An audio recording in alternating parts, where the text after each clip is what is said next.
Hello and welcome to our channel. In this video, I'm going to be teaching you how you can add Yahoo Finance to Excel. So let's go ahead and start the video. First of all, what you need to do is open Yahoo Finance and sign into your account. Then the next step is to search for the stock which you want to add on Excel. Let's go ahead and search for a stock. After you do this, you can see stats. Right below stats is historical data. Go ahead and tap on historical data over here and you can see all of the data. I want to add all of this on my Excel sheet. I'll just go ahead and drag my mouse and copy this. After I copied it, I'll just go ahead and open my Excel 2016. It can be any version you have. Just open a blank workspace, paste it over here, and then you can easily save it. Just go ahead and tap on the save button. You can browse where you want to save it.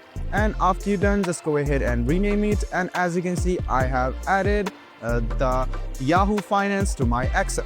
I hope this video was helpful for you. Like the video, subscribe to the channel, and do hit the bell button for more. Hope to see you in the next video as well.